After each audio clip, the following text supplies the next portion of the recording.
Bonjour et bienvenue sur ma chaîne Le Français Facilement.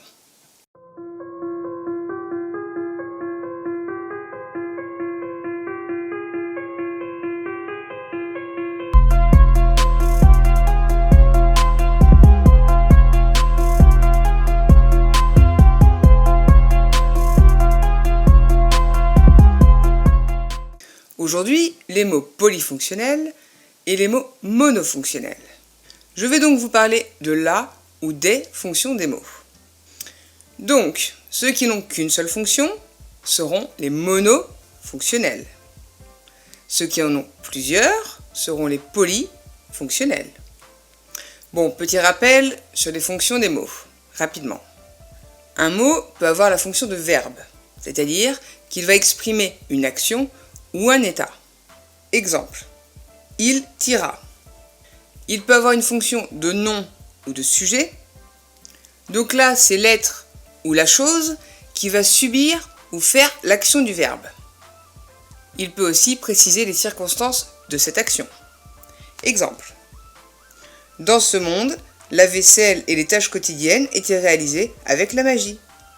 Il peut avoir la fonction d'article, c'est-à-dire qu'il va déterminer le nom et en préciser le genre et le nombre.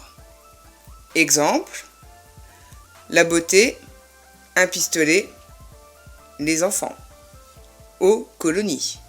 Il peut avoir une fonction d'adjectif, qualificatif.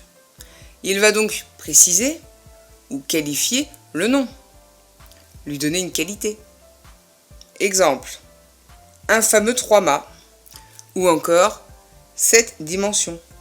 Il peut avoir une fonction de pronom, c'est-à-dire qu'il va remplacer le nom pour éviter les répétitions et rendre le texte plus fluide.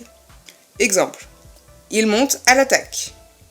Il peut avoir une fonction d'adverbe, c'est-à-dire modifier ou compléter ou encore préciser le sens d'un adjectif, d'un verbe ou d'un autre adverbe ou carrément d'une proposition entière. Exemple, une très belle surprise ou encore il vient très souvent. Et enfin, dernier exemple, heureusement, Dumbledore est toujours là. On trouve aussi la fonction de conjonction ou de préposition, c'est-à-dire établir un rapport entre des mots ou des groupes de mots. Exemple, et quels besoins ont-ils de se défendre? Et enfin, la dernière fonction qu'un mot peut avoir, c'est celle d'interjection. C'est pour souligner une exclamation. Exemple, hélas. Donc maintenant que les fonctions sont remises en mémoire, nous allons passer au mot polyfonctionnel. Donc, qui peut avoir plusieurs fonctions? Déjà, on a les noms. Car un nom peut être sujet. Exemple, Harry lance un sortilège. Donc là, c'est le prénom qui fait l'action de lancer. Le nom peut aussi être complément d'objet direct. Exemple, il a rencontré des amis. Il a rencontré quoi? Des amis. Donc des amis, LCOD. Un nom peut très bien être complément d'un autre nom. Exemple, le balai de Harry est cassé. Avec une préposition, le nom peut aussi être complément du verbe. Exemple, Rémi va à Paris. Les adjectifs qualificatifs sont également polyfonctionnels. Ils peuvent avoir la fonction d'épithète, c'est-à-dire qu'ils sont unis au nom et inséparables. Exemple, une petite toile de tente était dressée. L'adjectif peut très bien être attribut du sujet aussi.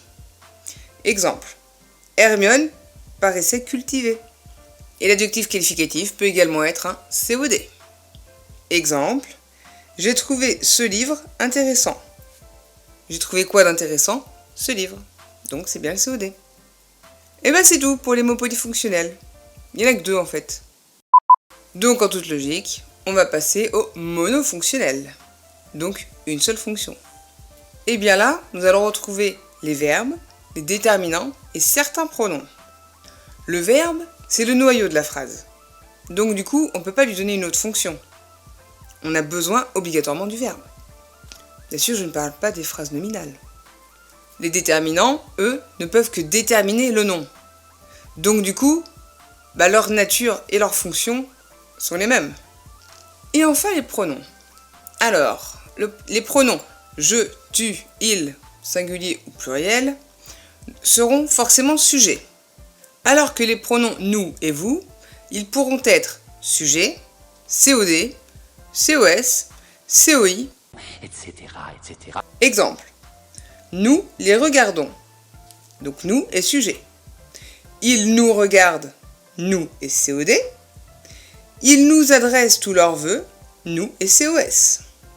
Le pronom relatif qui est toujours sujet. Le pronom relatif que est toujours COD. Il faut le savoir, c'est vérifiable. Le pronom dont peut être COI, COS, complément du nom, etc., etc. L'adverbe sera le plus souvent un complément circonstanciel et le verbe conjugué sera toujours le noyau de la phrase. Voilà, vous savez tout. Ou maintenant vous vous souvenez de tout. J'espère que cette petite vidéo vous aura plu. N'hésitez pas, likez, partagez, commentez et abonnez-vous si ce n'est pas déjà fait. Bonne journée, à la prochaine!